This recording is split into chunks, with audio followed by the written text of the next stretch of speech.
Nah ini guys, ini yang gue suka ya. Yang gue suka di saat kita untuk menyetel NM-nya itu sendiri ya. Ini kita cukup menarik pelatuknya ke bawah ya, dan kita putar seperti ini ya.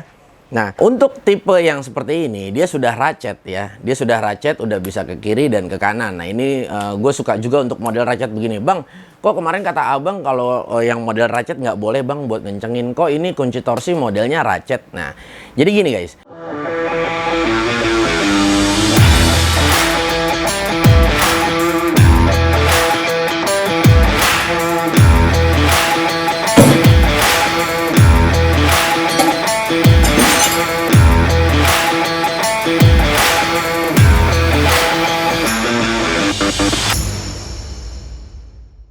Assalamualaikum warahmatullahi wabarakatuh. Balik lagi di channel J3 ini guys. Ya guys, nih hari ini kita mau membahas ada satu produk dari SATA ya guys ya. Mungkin produk ini sudah cukup ditunggu-tunggu ya guys ya. Bang, ulas dong bang kunci momen ya. Nah ini guys, ini adalah alat yang memang gue bisa katakan adalah alat yang paling perlu sebetulnya untuk satu buah bengkel motor, bengkel mobil. Ini memang sangat bisa menunjang dan memang sebetulnya gue bisa kategorikan itu wajib ya sebetulnya seorang mekanik itu mempunyai alat seperti ini ya guys ya. Nah ya guys, gue sebetulnya sebelumnya pernah mereview ada satu buah brand dari Britool. Nah akan tetapi itu kapasitasnya besar gitu loh. Nah untuk sebetulnya ini adalah gue bisa katakan ya, bang kalau beli Britool mahal. Nah lo beli ini guys, lo beli ini ya, ini nggak akan salah lo beli ini. Ini guys, ini satu produk dari SATA ya, dengan tipe ya 96 ya 313 ya. Di sini bisa lo lihat, oke. Mechanical torque range 68 sampai 340 Nm SATA. Ya guys, 68 sampai 340 Nm berkisar kurang lebih sekitar 33 kilo ya. Kita hitungan kurang lebihnya ya guys ya. Untuk lebih persisnya berapa itu kalau hitungan kilo. Untuk hitungan Nm ya di 340 dan startupnya ya di 68 Nm atau berkisar kurang lebih sekitar 6 kiloan lah ya. Nah, jadi gini guys. Ini adalah size yang cukup ideal untuk menunjang satu buah usaha bengkel mobil ya, ataupun di bengkel motor juga sebetulnya bagus pakai ini. Tapi kalau misalnya kalian merasa, bang kalau buat di bengkel motor nggak sampai bang, ada yang 30 kilo, tenang. SATA ngeluarin ya untuk yang tipe lebih kecilnya kayak seperti ini maksimalnya sampai 100 Nm. Nah ya bang kalau misalkan sampai 100 Nm kurang besar kekecilan ya, kurang besar. Nah ada juga yang di tengah-tengah ini. Jadi untuk tipe ini ya, untuk yang square-nya di setengah dia punya tiga size ya. Gue lupa, tapi yang paling besar adalah ini sampai 340 Nm. Nah kalian kebesaran masih, bang gue kalau square-nya setengah kegedean bang. Gue biasanya yang suka gue kencengin itu cuma hanya baut-baut M8 yang suka gue torsi ya. Gue butuh square yang 3/8 ada. Nah square 3/8 ada. Nah kalian butuh lagi yang lebih besar. Tenang guys, SATA membuat ya hingga yang sampai 2000 Nm yang square-nya atau kepalanya disatuin. Waduh, itu gokil guys. Bener-bener gila, gede banget ya guys ya. Ya guys, lu bisa dapetin ini ya di marketplace ya. Ini harganya nggak nyampe 2 juta guys ya. Kurang lebih sekitar 1,8an mungkin ya. Pokoknya nggak nyampe 2 juta, under 2 juta ya guys ya. Nah, kenapa gue bilang murah banget guys ya? Nah, di saat lu ya, bang gue nggak punya bengkel gitu loh. Gue nggak punya bengkel motor, gue nggak punya bengkel mobil guys.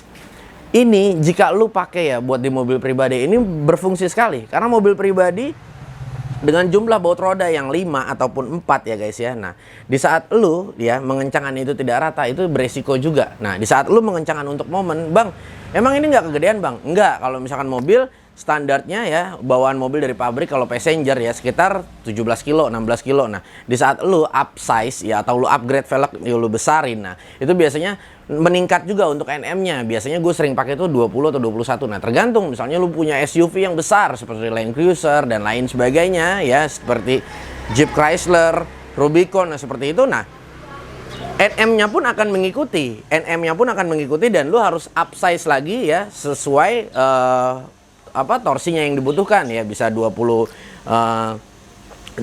kilo atau 25 kilo ya, dan seterusnya up tergantung mengikuti mobil apa yang akan lu torsi gitu loh. Oke guys, ini nggak usah lama-lama ya. Ini packagingnya dia memang hanya seperti ini saja, dan ini bener-bener ini hard banget ya, hard case ya, ini keras banget ya. Biarpun dia hanya plastik, tapi plastiknya bener-bener bobotnya ini yang gua rasa ya lumayan agak cukup berat ya guys ya. Nah ini plastiknya juga keren banget ya guys. Nah di sini guys, di sini kita udah mendapatkan ada 2 buah ya. Ini 2 buah surat ya, ini seperti surat cinta ya lebih tepatnya mungkin. Nah ini guys ya, ini adalah manual book ya. Ini yang gue tangkap, ini manual book ya untuk tata cara kita menggunakannya ya. Ini yang satu lagi ya, ini ada sertifikat calibration ya, atau kalibrasi, sertifikat kalibrasi. Jadi memang seharusnya semua itu ada sertifikat kalibrasinya. Seperti yang terakhir itu gue pernah mereview 1 buah torsimeter digital ya guys ya. Nah itu pun juga memang harus ada kalibrasinya ya. Buktinya dikalibrasi. Bang, seperti ada yang pernah bertanya, Bang, mungkin kunci momen lo harus dikalibrasi kali Bang, supaya lebih akurat kembali. Nah nggak bisa guys. Jadi kalian harus tahu juga, kalian ingin mengkalibrasi 1 buah kunci momen ya, itu harus dipastikan. Sekarang guys, bisa lo lihat di sini, dikalibrasi itu nih ya, 24 Oktober 2019. Guys, ini udah 2 tahun ya. Udah mau jalan ke 3 tahun gitu loh. Nah, sekarang yang jadi pertanyaan sama gua, lu megang kunci momen bertahun-tahun ya, lu nggak kalibrasi nggak jadi masalah. Nah, jadi kebutuhan kita tergantung lagi kalau misalkan dia setiap hari lu pakai. Nah, makanya di saat gua ada yang meminta kalibrasi untuk kunci momen yang sering gua gunakan, buat apa kita kalibrasi? Lah orang saya pakai kunci itu tuh cuma hanya jelas memang untuk mereview aja gitu loh. Jadi kalian nggak punya patokan itu, oh udah sebulan nih kalibrasi, enggak ya. Mau 2 tahun, 3 tahun seperti kunci momen yang beritul gua ya, itu udah lebih 5 tahun gua pegang. Nah, guys, itu gua nggak pernah kalibrasi. Kenapa? Karena dipakainya pun masih bisa dihitung jari. Itu jarang sekali kita pakai gitu loh. Nah, jadi kalian itu kalau mau mengkalibrasi ya, itu memang harus sesuai juga gitu loh. Jangan mengkalibrasi asal-asal semua main kalibrasi aja. Dan kalibrasi pun itu juga beda merek ya, beda merek dari kunci torsi itu sendiri. Beda untuk caranya ya. Jadi beda-beda karena kan modelnya nggak sama. Seperti ini mekanisnya tidak terlihat. Nah, ada juga SATA yang modelnya persis seperti beritul, yang mekanisnya terlihat. Nah, ini macam-macam ya guys ya. Nah, iya guys. Kita masuk ke pembahasan untuk sertifikat ini sendiri ya guys ya. Nah, di sini sertifikatnya pun ya, di sini bisa lo lihat ya. Di sini sertifikatnya ya untuk serial numbernya 96313 ya. Nah, barangnya ini, nah, setengah Dr. Mechanical ya, torque range 68340 ya. Maksimal kapasitasnya di 340 Nm, oke? Nah, di sini guys, di sini pun juga dia ada toleransinya ya. Nah, di sini kurang lebih yang gua tangkap adalah 3%. Bang, berarti kunci momen nggak ada yang akurat dong kalau misalnya kalian bicara seperti itu. Tidak semuanya itu pasti ada nilai toleransinya ya. Kurang lebihnya pasti ada, sekelas beritul pun pasti ada gitu loh. Jadi kalau misalkan kalian, wah cuma memang gini, masalah keakuratan itu yang jelas nggak akan bisa akurat 100% ya. Kalian mau beli kunci momen merek apapun nggak ada, tetap ada toleransinya. Nah, jadi toleransinya makanya lah di sini digunanya dikalibrasi itu supaya kita bisa mengetahui toleransinya berapa persen dari ya setiap merek-merek kunci torsi. Nah, ya guys, kita masuk ke pembahasan ini ya guys. Ini yang gua rasa adalah bahannya ya. Bahan dari si SATA ini benar-benar keren banget ya ini. Dan di sini di bawahnya dia aluminium ya. Di sini, ini gue suka banget seperti CNC itu. Nah ini guys, ini yang gue suka ya. Yang gue suka di saat kita untuk menyetel NM-nya itu sendiri ya. Ini kita cukup menarik pelatuknya ke bawah ya, dan kita putar seperti ini ya. Nah, karena dia di sini ada Newton meter ya dan foot pound. Nah, biasanya kita jarang sekali pakai foot pound ya. Kita membahas yang untuk yang Newton meternya aja. Nah, Newton meternya di sini dia angkanya terbagi banyak. Nah, ya guys. Di sini kan ada angka 0 ya. 0 itu apa Bang? Kalau kita putar ya, kita mau naikin ya. Sekarang misalnya di 160, sorry. Ini 160.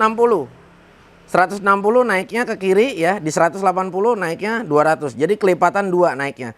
Bang, gimana kalau misalnya kita di 160 kita mau bikin 170 misalnya atau 165. Kalian tinggal putar guys, ya. Nah, ini sekarang kita masukin dulu ke 160. Ini gue berikan satu contoh, ya. Masuk ke 160 ya. Nah, 0 harus sesuai dengan garis yang di tengah. Oke? Di saat kalian 160 ingin membuat 165 ya. Oke, kita putar. Nah, di sini 164 kita ambil tengah 165. Nah, dia 165. Tapi ya, gue kurang sukanya kalau di 165 dia nggak nyeklek. Ya, jadi memang bilangannya 2. Ya, Nah, misalnya kita dari 160, kita mau bikin 170, kita ambil 10. Nah, di saat 10 dia sudah nyeklek karena ini udah lurus, ya. Nah, jadi begitu guys. Jadi kalau misalnya kalian pengen ngitung, oh gue mau bikin nih 162, 163 ya. Nah, ini tinggal disesuaikan di sininya. Oke? Nah, karena kalau kalian mengikuti ini ya, kalian mengikuti angka ini angkanya bilangannya pasti genap-genap, naiknya per 20-20 ya. Nah, kenapa kalau gue nge-review ya, gue selalu ngambil bulatan ke sini karena orang nanti berpacunya sama di sini, nggak akan ke sini biasanya. Nah, ya. Jadi makanya gue pacuannya ke sini, ya. Ini harus dibedakan. Nah, untuk tipe yang seperti ini, dia sudah ratchet ya. Dia sudah ratchet, udah bisa ke kiri dan ke kanan. Nah, ini gue suka juga untuk model ratchet begini. Bang, kok kemarin kata abang kalau yang model ratchet nggak boleh bang buat ngencengin. Kok ini kunci torsi modelnya ratchet. Nah, jadi gini guys, harus kalian bisa bedakan ya. Sekarang kalau misalkan kalian gagang ratchet itu, wait, ini ada 2 buah gagang ratchet ya. Ini dari brand SATA dengan model yang berbeda ya guys ya. Nah, kalian bisa lihat di sini. Nah, kenapa ini boleh ya ngencengin, sedangkan ini ratchet kok ini nggak boleh bang? Nah, jadi gini guys, mechanical yang ada di dalam ya serupa tapi tidak sama.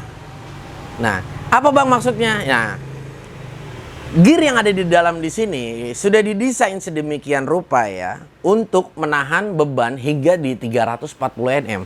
Tapi kalau untuk yang digagang ratchet seperti ini tidak gitu loh. Nah, yang ditakutkan ya kan, hampir semua kalian boleh lihat ya, semua ya, mau brand kunci apapun tidak akan pernah merekomendasikan untuk ngencengin menggunakan ratchet. Ya, ini jangan salah ya. Nah, terus kemarin juga ada yang pernah bertanya juga, ini sekalian gue bahas.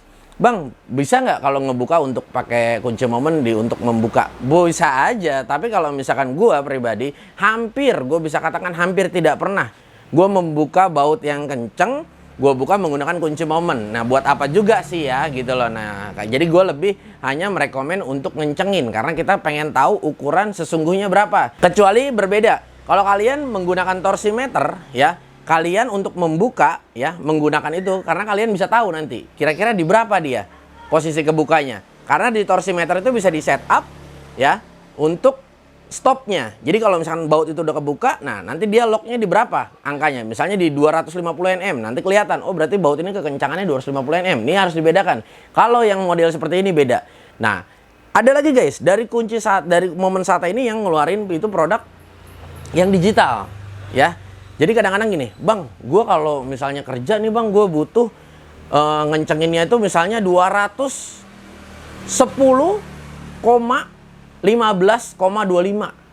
Kalian nggak bisa pakai yang analog seperti ini. Ini gue sebutnya analog ya. Nah, kalian harus menggunakan yang digital. Nah, kalau yang digital itu sampai buntutnya kebaca. Jadi kalau misalkan kalian ingin menorsi yang tadi gue bilang, bang, gue baca ya, gue pengen ganti head block. Gue pengen ganti packing set untuk mobil gue nih bang ya. Biasanya yang gue pernah alamin di Mercy, BMW itu ada pasti. Jadi di satu baut blok itu biasa ada kekencangannya. Misalnya 25 plus 30 derajat, 25 plus 60 derajat. Nah, ini ada juga yang 25, ya 25,1, 2,3. Nah, kalian nggak bisa pakai yang ini.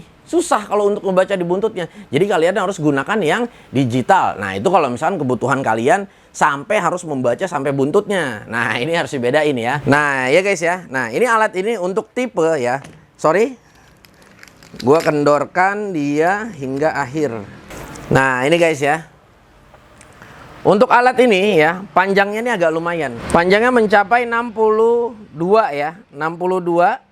Oke. Nah, memang hampir rata-rata semua ya, kunci momen panjangnya pun sudah didesain ya. Sudah didesain sedemikian rupa. Oh, kalau 340 Nm panjangnya segini. Oh, kalau misalnya 1000 Nm panjangnya segini. Nah, itu semuanya memang beragam, sudah disediakan ya guys ya. Nah, ya guys, ini bahannya ya, ini bahannya sendiri memang CRV yang gua rasa memang tebel banget ya guys ya. Nah, ya guys, buat pengen ngebuktiin dikira-kira ya di 100 Nm bener nggak ngebacanya, gua akan menggunakan torsimeter. Kita akan lihat ya. Gua set di 100 ya. Nah, 100 Nm, oke. Nah, ini gua set di 100 Nm. Nih guys ya, ini gua set torsimeternya di 100 Nm ya. Bisa lihat mungkin 100 Nm. Kita ambil baut ini yang kendor ya. Oke. Kita coba di 100 Nm.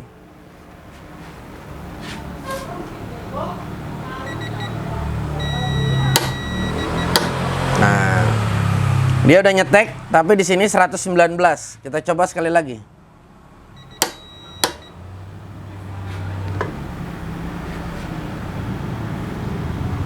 Sekali lagi. 117. Oke.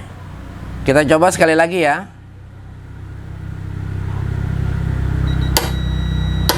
Nah, 119. Nah, ini guys yang membedakan. Jadi gini, kita nggak bisa bilang juga, wah bang nggak akurat ya bang. Bukan masalah akurat atau tidak akurat. Torsimeter ini sendiri pun ya, ini pernah gue ulas ya. Lu bisa klik linknya di atas ini. Nah, ini pun dia ada toleransinya juga. Jadi gue cuma hanya memberikan gambaran aja ya. Kalau untuk lebih pastinya ya, berapa-berapanya. Nah, gue juga nggak bisa karena memang gue nggak punya alat yang memang akurat banget untuk mengetes satu buah torsimeter ini untuk mengkalibrasi ya. Jadi gue nggak bisa berkata mana yang bener nih ya. Nah, ini gue juga nggak bisa bicara seperti itu juga ya. Cuma yang udah pasti guys ya, satu buah brand mengeluarkan alat ukur seperti ini ya, kalian lihat aja. Kalau memang alat ukur itu bagus, udah pasti harganya akan mahal juga gitu loh. Itu sudah sangat pasti.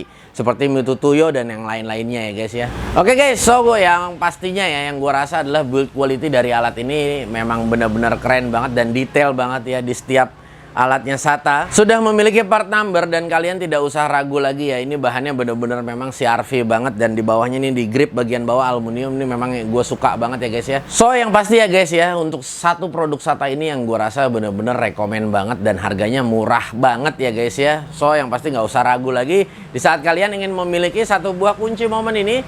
Dan yang pasti kunci ini ya untuk model alat seperti ini sangat benar-benar dibutuhkan untuk kalian para mekanik ya guys ya.